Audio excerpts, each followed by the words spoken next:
오늘 그리스의 운명이 걸렸습니다. 불패를 자처해온 이름 스파르타의 운명도 기원전 371년 그리스 중부 레옥트라 평원. 먼지와 열기 그리고 침묵, 붉은 망토의 행렬이 지평선을 물들이고 별인 쇠가 햇빛을 쪼갭니다. 맞은편 테베는 물러서지 않습니다. 창은 낮고 발걸음은 느립니다. 그런데 대열이 낯섭니다. 왼쪽이 이상할 만큼 두껍습니다. 한쪽에 응축된 힘이 깊게 숨을 고릅니다. 바람은 조용하지만 떨림은 대지를 타고 번져갑니다. 규율대 대담, 공포대 결의. 한 호흡 뒤 창대와 방패가 맞붙습니다. 누가 먼저 시선을 떨굴 것인가? 무패의 신화는 무너질까요? 아니면 이 평원에서 단 한 번의 선택이 세계의 지도를 뒤집어 놓을까요? 테베 vs 스파르타 레옥트라 전투, 최강 신화의 붕괴. 같은 해 불과 며칠 전만 해도 그리스의 중심에는 다른 무대가 열려 있었습니다. 스파르타에서 열린 공동평화 회의였습니다. 표면적으로는 각 도시국가의 자치를 재확인하는 자리. 그러나 속내는 분명했습니다. 스파르타는 자기들의 질서를 다시 한번 도장 찍듯 인정받으려 했고, 테베에게는 선택을 강요하는 도박판이 펼쳐져 있었습니다. 그 선택이 빗나가면 보이오티아는 다시 갈라져야 했습니다. 스파르타는 늘 그랬듯 도시 하나하나를 따로 서명시켜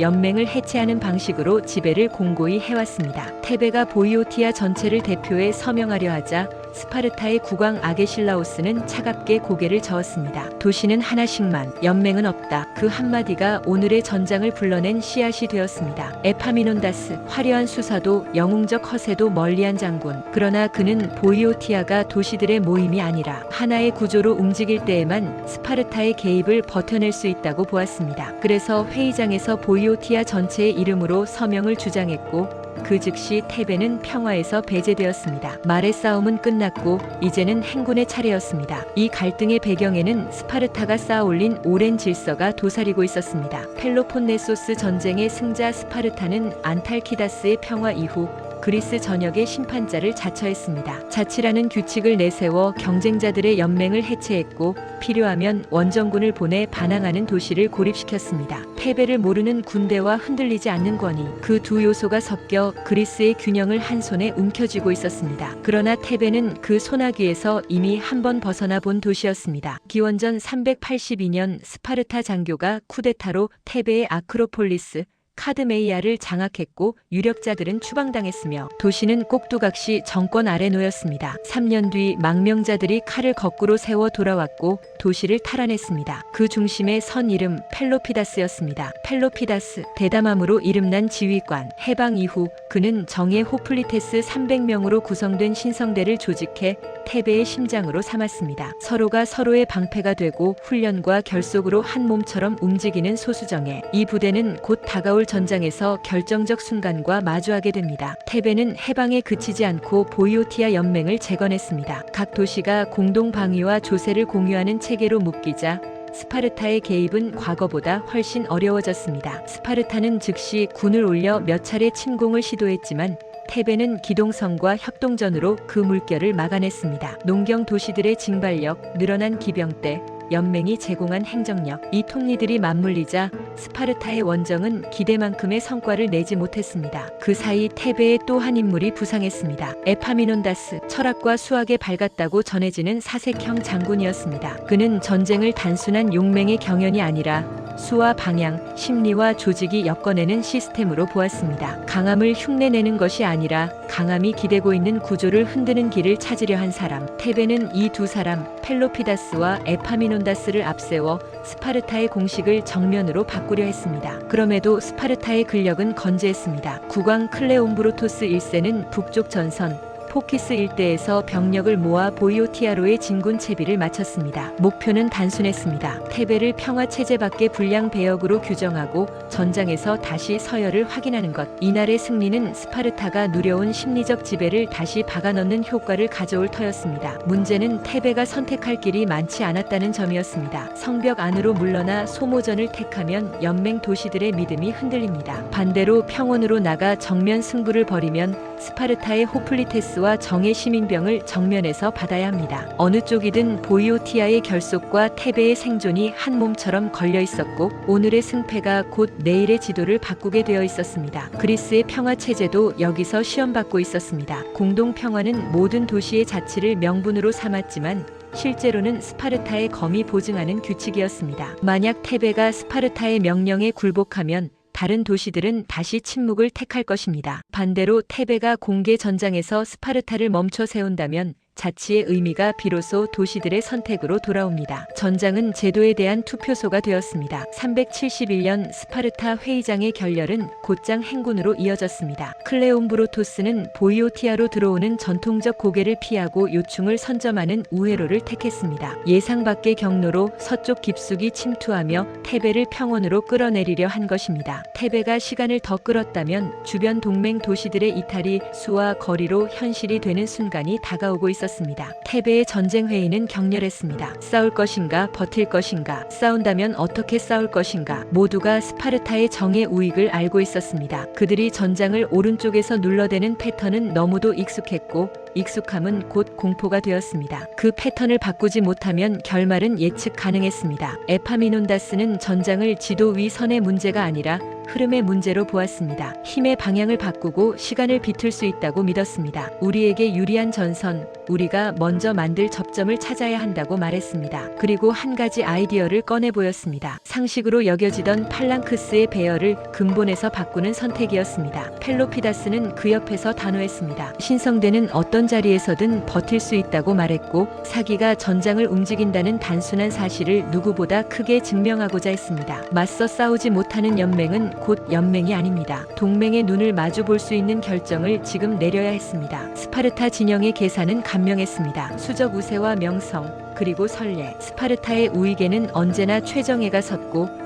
그들의 전진은 많은 전장에서 같은 결과를 가져왔습니다. 스파르타가 기대한 것은 낯익은 재현이었습니다. 두려움은 과거의 성공을 통해 가장 빠르게 확산되니까요. 하지만 역사는 익숙한 순간에 방향을 바꿉니다. 테베는 물러서지 않았습니다. 그리고 전장 왼편 하나의 날이 평소보다 깊고 두꺼워지기 시작했습니다. 상식이 뒤집히는 자리, 오늘의 균형이 기울기 시작한 지점이었습니다. 이 결정이 왜 중요한지 이해하려면 그간의 그리스 전쟁 문법을 떠올려야 합니다. 같은 깊이, 같은 간격, 같은 보폭이 팔랑크스의 미덕으로 여겨졌습니다. 그 규칙이 유지되는 한 스파르타는 가장 잘 훈련된 병사들을 가장 효율적인 자리에 배치해 승리를 반복할 수 있었습니다. 테베가 건드린 것은 숫자가 아니라 규칙 그 자체였습니다. 그리고 스파르타는 이길 것이다라는 전제, 그 전제를 한 번에 깨트릴 심리적 충격을 전장에 심어야 했습니다. 압도적 한 점을 만들어 상대의 자부심이 서 있는 기둥을 먼저 흔드는 방법. 에파미논다스가 노린 건 바로 그 순서의 전환이었습니다. 강함을 분산시키는 대신 강함을 한 곳에 모아 강함과 맞붙게 하는 생각. 그날 클레옴브로토스는 전열을 정비하며 예전의 규칙이 다시 적용될 것이라 믿었을지 모릅니다. 우익을 전진시키고 동맹 대열이 따라붙는 시간표. 반대편의 테베는 화살표의 방향을 바꿔두었습니다. 기병은 전면에서 주도권을 빼앗을 준비를 마쳤고 좌익의 한 덩어리는 그 어느 때보다 깊었습니다. 이제 전장의 질문은 바뀌었습니다. 누가 더 용감한가가 아니라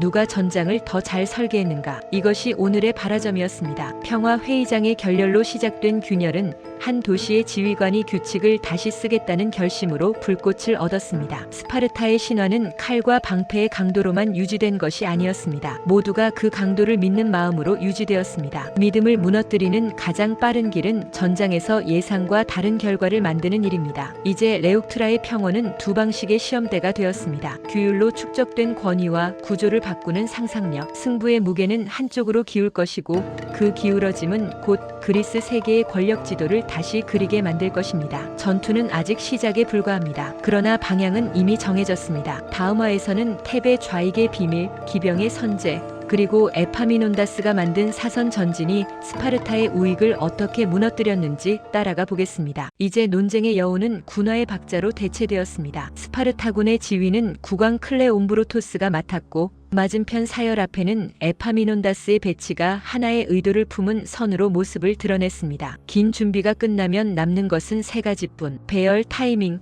그리고 단 한 번의 돌파. 스파르타군은 익숙한 균형을 택했습니다. 넓게 줄을 펼쳐 좌우를 맞추고 왕과 정의 시민전사는 관례대로 오른쪽에 섰습니다. 그곳에서 승리가 시작된다고 굳게 믿었기 때문입니다. 반면 태배군의 줄은 일부러 삐뚤었습니다. 왼쪽은 불룩하게 두텁고 오른쪽은 한 박자 뒤로 물러나 있습니다. 얼핏 보면 실수, 그러나 실수처럼 보이도록 설계된 계산이었습니다. 전장을 하나의 문제로 바꾸는 낯선 해법의 시작. 지상전의 첫 문은 기병이 열었습니다. 태배 기병은 밀집과 회전에서 앞섰고 스파르타와 동맹군 기병은 점차 뒤로 밀렸습니다. 중요했던 건 속도가 아니라 결과였습니다. 후퇴하는 기병이 스파르타 보병 전열 앞을 가로지르며 방패와 창 사이 그 작은 간격을 흔듭니다. 에파미논다스가 기다리던 균열의 첫 신호. 그 짧은 흔들림이 전장을 바꿀 여지를 만들었습니다. 그 순간 에파미논다스는 모든 것을 한 점으로 모았습니다. 왼쪽을 거의 50열의 심도로 겹겹이 쌓아 올리고 펠로피다스와 신성대를 그 최전면에 날로 세웠습니다. 중앙과 오른쪽은 일부러 늦췄습니다. 정면 전체를 동시에 싸움으로 채우지 않기 위해서였습니다. 한 곳에서 확실히 이기고 나머지는 시간을 벌어주는 방식, 익숙한 팔랑크스 전투를 수학 문제로 바꾸는 발상이었습니다. 깊이와 속도를 변수로 삼아 전장을 함수처럼 조율하는 지휘. 스파르타가 이를 알아차렸을 때는 이미 각도가 만들어져 있었습니다. 테베의 왼쪽이 사선으로 비스듬히 전진하며 스파르타 오른쪽 정예를 향해 파고듭니다. 중앙과 테베의 오른쪽은 전진을 멈추고 거리를 유지했습니다. 회피가 아니라 지연. 왕이 있는 스파르타의 오른쪽에 모든 충격을 집중시키기 위한 의식적인 정지였습니다. 선택은 단순했지만 단단했습니다. 왜 왼쪽을 두껍게 만들었을까요? 당시 그리스 보병전의 기본은 전면을 가능한 넓게 펴 균형을 맞추는 것이었습니다. 그러나 에파미논다스는 계산했습니다. 똑같이 넓히면 똑같이 막힙니다. 힘은 얇게 퍼지고 창끝은 서로의 방패에서 미끄러질 뿐입니다. 반대로 깊이를 두텁게 하면 창끝이 여러 겹으로 밀고 들어갑니다. 한 지점에서 누적되는 압력, 그 집중된 힘이 상대를 꺾습니다. 전면을 일부 포기하는 대가로 돌파의 확률을 극대화하는 방법. 이심도 우선의 발상은 전장 전체의 문법을 바꾸는 위험하지만 명확한 실험이었습니다. 클레옴브로토스는 오른쪽을 더 벌려 테베의 두꺼운 왼쪽을 감싸려 했습니다. 그러나 시간은 그에게 우호적이지 않았습니다. 뒤로 밀려난 기병이 만든 빈틈을 메우기도 전에 테베의 왼쪽이 쇳물처럼 달려들었습니다. 펠로피다스가 선두에서 간격을 찾고 그 간격을 뚫기 시작합니다. 신성대의 창끝은 휘둘리지 않았습니다. 곧고 반복해서 오직 한 지점만을 찔렀습니다. 집중이 힘이 되는 전개.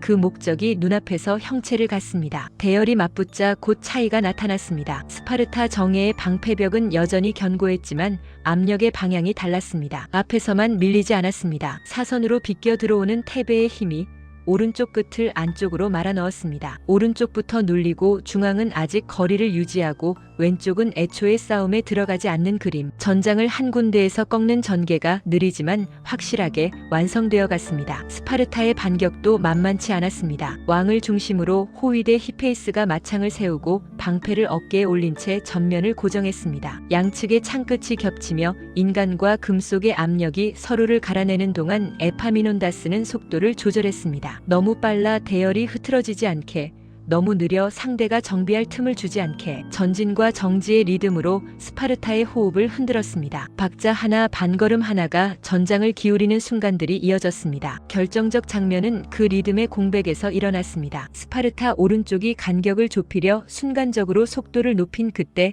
펠로피다스가 앞줄을 반걸음 비켜 세우며 낮게 웅크린 돌격을 지시했습니다. 신성대의 창끝이 호위대 방패 가장자리를 파고듭니다. 그 틈으로 에파미논다스가 쌓아 올린 심도의 무게가 뒤에서 밀어 올렸습니다. 충격은 짧았지만 치명적이었습니다. 왕의 대열이 휘청했습니다. 클레옴브로토스가 쓰러졌습니다. 그가 즉시 전장에서 운명을 달리했는지 잠시 뒤로 옮겨져 숨을 거뒀는지 기록은 엇갈립니다. 그러나 전술적 의미는 분명했습니다. 지휘의 중심이 끊겼고 그 주변 정예는 본능처럼 후방을 향한 반원을 만들었습니다. 왕을 지키는 반원은 방패벽을 넓히지 못하는 모양입니다. 틈이 생기고 그 틈을 감당할 손이 모자랍니다. 테베의 사선 압력이 그 빈틈을 곧장 눌러버렸습니다. 여기서 균형이 무너졌습니다. 스파르타 오른쪽의 정예가 뒤로 밀리자 그 옆의 대열들도 연쇄적으로 각도를 잃었습니다. 연못에 돌을 던지면 파문이 번지듯 대열의 틈은 옆으로 전파됩니다. 균형이 흐트러지면 방패는 더 이상 한 면이 아니고 조각난 면들의 모임입니다. 에파미논다스는 이 순간에도 추격을 과감히 절제했습니다. 목표는 적 중앙을 삼키는 전면 승리가 아니라 오른쪽 정예를 분쇄해 군 전체의 의지를 꺾는 것. 돌파가 성취되자 그는 왼쪽을 살짝 접어 무너진 부분을 깔끔히 정리하는 쪽을 택했습니다. 이기는 힘과 멈추는 힘, 두 가지를 함께 쥔 선택이었습니다. 탭의 중앙은 여전히 거리를 두고 있었습니다. 이것이 중요했습니다. 중앙이 달려들면 전장은 곧 혼전으로 변합니다. 스파르타는 혼전 속에서 버티는 법을 알고 있었습니다. 에파미논다스는 그들의 장점이 발휘될 공간 자체를 열어주지 않았습니다. 대신 하나의 사선 칼날로만 싸우고 나머지는 칼자루가 되어 무게 중심을 지켜냈습니다. 전선의 일부가 싸우고 전선의 전부가 이기는 조절된 전개. 스파르타의 좌측과 동맹군은 상황을 파악했습니다. 중앙 지위가 흔들리고 오른쪽이 붕괴 직전이라면 남는 선택지는 하나뿐입니다. 질서를 유지한 철수. 확전은 손실만 키울 뿐이었습니다. 스파르타군의 퇴각은 무너짐과 질서 사이 그 가느다란 경계에서 이루어졌습니다. 탭에는 더 깊이 물지 않았습니다. 승리의 모양을 잃지 않기 위해서. 이 또한 어려운 판단이었습니다. 이길 때 멈추는 것. 훌륭한 전술의 마지막 문장. 이 장면의 의미는 단순한 승패를 넘어섰습니다. 정면에서 밀어붙이는 동일한 방식의 힘겨루기가 아니라 어디에 힘을 모을지, 어디서 시간을 벌지, 어떻게 적의 리듬을 깨뜨릴지를 계산한 전투 운영이었습니다. 에파미논다스와 펠로피다스가 준비한 사선 전진과 심도 집중은 이날 하나의 실험이 아니라 교범이 되었습니다. 그들의 선택은 전장의 상식을 재구성했습니다. 익숙한 규칙을 변형해 결과를 바꾸는 법을 보여줬습니다. 그리고 상징은 현실이 되었습니다. 누구도 꺾지 못한다 여겨지던 전열이 가장 강하다고 믿던 오른쪽부터 주저앉았습니다. 지도 위 작은 평원에서 벌어진 이 전술적 반전은 병력의 숫자나 명성의 무게보다 중요했습니다. 규칙 자체를 바꾸면 오래된 우위는 예고 없이 꺾인다는 사실. 그 사실이 이날 이 자리에서 증명되었습니다. 전장을 떠나는 두 군대의 모습은 대조적이었습니다. 탭에는 좌측 돌파 부대를 정비해 원래의 선으로 되돌렸고 중앙과 우측은 처음의 설계대로 큰 소모 없이 대열을 보존했습니다. 스파르타는 무겁게 물러났습니다. 잃은 것은 사람만이 아니었습니다. 정의의 연속성, 그리고 무엇보다 언제나 버틴다는 확신이 흔들렸습니다. 신화는 숫자보다 믿음에서 시작되지만 믿음은 균열 하나로도 무너집니다. 이제 질문은 바뀝니다. 한 번의 돌파가 만든 균열은 그리스 세계의 판도를 어디까지 흔들 것인가? 전장에서의 혁신은 정치의 지형을 어떻게 바꿀 것인가? 오늘의 승리는 시작일 뿐이었습니다. 본토 남쪽에서 그리고 해방을 꿈꾸던 땅들에서 그 여파가 거대한 파도로 번져가기 시작했습니다. 발걸음과 소문, 공포와 열망이 뒤섞이며 지도를 다시 그릴 준비를 합니다. 다음 편에서는 이 승리가 어떤 문을 열었는지 살펴보겠습니다. 누구도 상상하지 못했던 행군, 무너진 질서의 재구성, 그리고 새로운 패권의 이름이 어떻게 지도를 다시 그렸는지 그 발걸음을 따라가 보겠습니다. 스파르타가 패했습니다. 200년간 그리스를 지배해 온 무적의 신화가 깨진 그 순간 그리스 세계가 흔들리기 시작했습니다. 전투가 멎자 레옥트라의 들판은 믿기 힘들 만큼 고요해졌습니다. 방금 전까지 방패를 밀어붙이던 병사들이 멈춰선 뒤 남은 것은 흩어진 대열의 빈자리와 쓰러진 이들을 거두려는 움직임뿐. 승자조차 함성을 아꼈습니다. 눈앞의 결과가 너무 낯설었기 때문입니다. 가장 먼저 바뀐 건 의식의 절차였습니다. 탭에는 관례대로 전장을 장악했음을 알리는 트로파이온을 세웠고 라케다이몬 쪽에선 사자단이 나와 전사자 수습을 위한 휴전을 요청했습니다. 형식은 관습이지만 내용은 패배의 인정입니다. 기록에 따르면 스파르타 시민 전사 상당수가 이날 들판에 남았고 그 손실은 단순한 전술적 패배를 넘어 공동체의 뼈대를 흔들 만큼 컸습니다. 탭에는 포로 교환과 시신 인도를 정리하며 대열을 추슬렀고 하루 전만 해도 상상하지 못했던 다음 단계를 준비하기 시작했습니다. 충격은 전장을 떠나 도시로 향했습니다. 소식은 각 동맹과 도시국가로 번개처럼 퍼졌습니다. 누군가는 믿지 않았고 누군가는 곧바로 계산을 시작했습니다. 스파르타에선 축제를 이어갔다는 전승이 전해집니다. 겉으로는 침착했지만 그 뒤편에선 냉혹한 현실이 움직이고 있었습니다. 상실을 받아들이는 순간부터 스파르타의 병력 구조와 시민 계층에는 회복하기 어려운 균열이 생겼습니다. 인구가 적은 공동체에서 숙련된 시민전사 수백 명의 공백은 다음 세대까지 미칠 규모였습니다. 그리스 전역의 동맹 지도는 빠르게 재편되기 시작했습니다. 펠로폰네소스의 여러 도시는 더 이상 한 방향만 바라보지 않았고 몇몇은 스스로 연맹을 꾸려 균형점을 찾으려 했습니다. 그 한가운데서 그래서 테베는 주도권을 시험받습니다. 이제 전술의 승리를 정치의 언어로 번역해야 했습니다. 새로운 전쟁, 병사가 아니라 제도와 외교가 맞붙는 전투였습니다. 레욱트라 이후 가장 결정적인 움직임은 펠로폰네소스로 향한 테베의 원정이었습니다. 테베는 동맹군과 함께 남쪽으로 진격해 수세기 동안 스파르타의 경제와 군사력을 떠받치던 구조를 해체하기 시작했습니다. 메세니아의 해방과 성체 도시의 건설은 상징을 넘어 구조의 전환이었습니다. 경작지를 되찾은 사람들은 새로운 시민이 되었고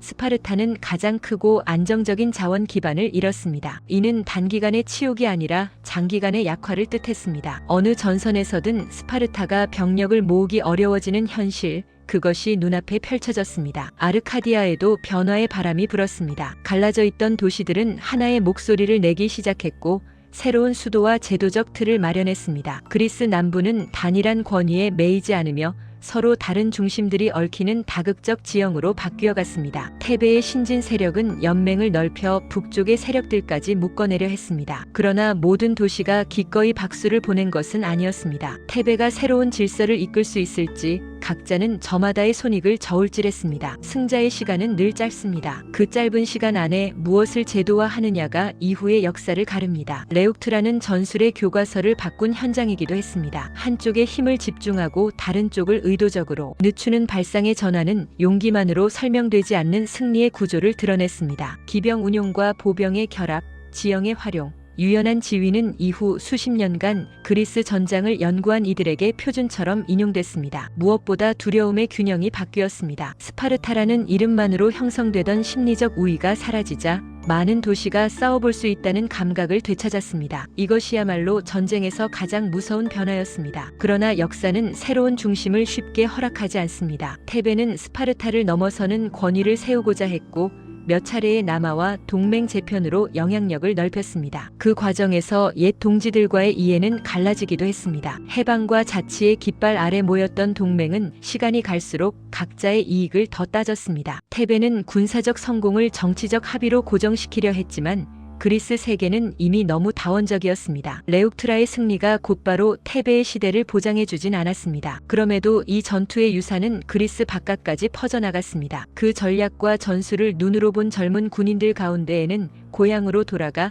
더 큰 변화를 꿈꾼 이들도 있었습니다. 마케도니아의 한 왕자는 그리스 남부에서 배운 것을 북쪽의 산악국가에 맞게 바꾸었고 몇십 년 뒤 다른 평원에서 더 큰 병력과 더 긴 창으로 그 원리를 증명했습니다. 레욱트라에서 시작된 실험은 그가 만든 왕국의 군대로 이어져 지중해 세계의 질서를 다시 쓰는데 기여하게 됩니다. 스파르타에게 레욱트라는 단지 한 번의 패배가 아니었습니다. 시민수 감소, 경제 기반 상실, 동맹 해체, 그리고 무엇보다 무패 신화의 붕괴가 겹쳤습니다. 그들은 여전히 강인했고 이후에도 곳곳에서 분투했지만 예전의 두려움 그 자체로는 더 이상 보이지 않았습니다. 테베에게 레욱트라는 정반대의 숙제를 던졌습니다. 전술의 혁신을 국가의 질서로 바꾸는 일, 해방의 명분을 지속 가능한 질서로 만드는 조적, 남부와 북부 해안과 내륙을 아우르는 새로운 균형의 설계. 이것은 전장을 벗어난 전쟁이었습니다. 레욱트라의 들판에 세운 트로파이오는 시간이 흐르며 사라졌지만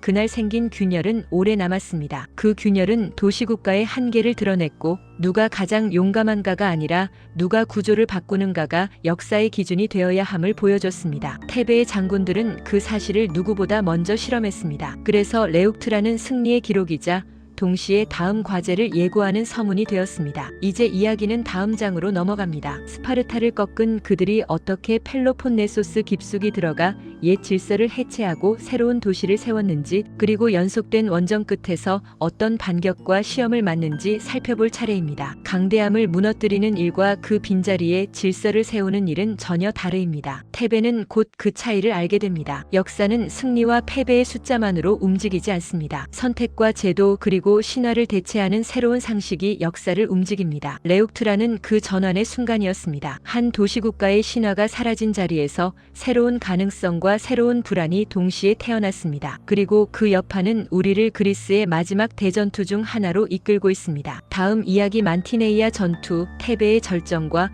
에파미논다스의 마지막 선택으로 이어집니다.